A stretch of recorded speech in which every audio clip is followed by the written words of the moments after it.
Hello there, math leads. Welcome back to Math Jamboree.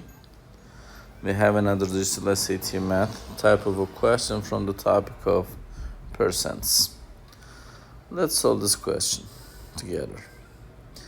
In September, a candy store sold 20% more chocolates than lollipops. If the store sold 600 chocolates that month, how many lollipops did they sell? A 450, B is 500, C is 550, and D is given as 580.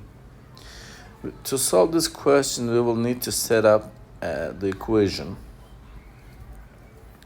Set up the equation. We will call some variables. For the number of candy and this store sold chocolates, number of chocolates they sold.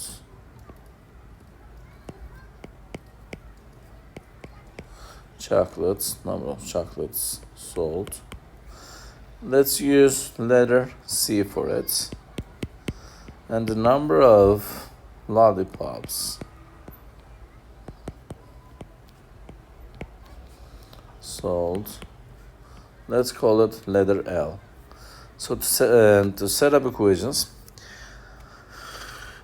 so whichever is the more, is the chocolates they sold more or the lollipops?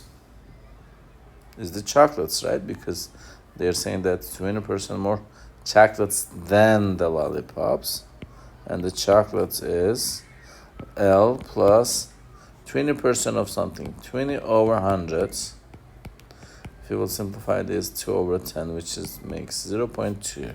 So 0.2 L gives you the C. And when you add it by itself. So let's set up the equation, which is C is equals to 1.2 L. So let's rewrite this as like this so that's more visible. And 600 of chocolates sold.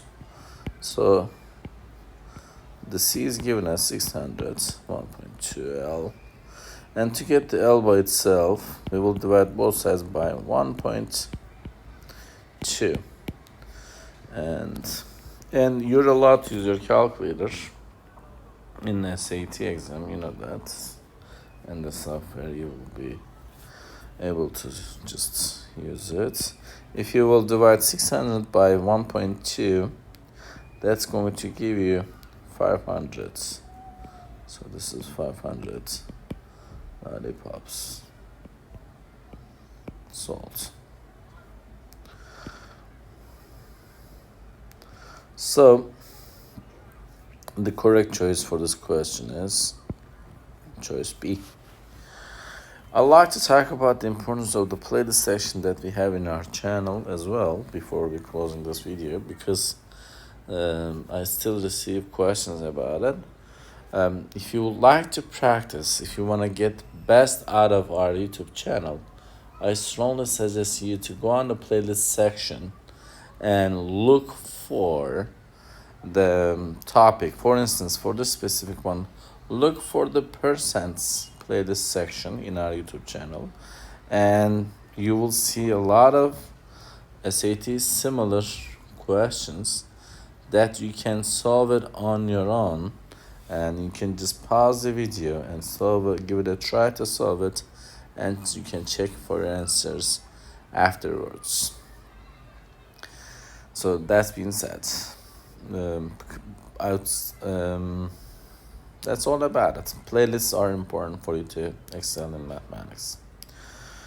So I hope you found this video helpful. If you did, please give it a thumbs up. If you have questions or comments, you can always leave it below there. Thank you, and see you next time. Bye-bye.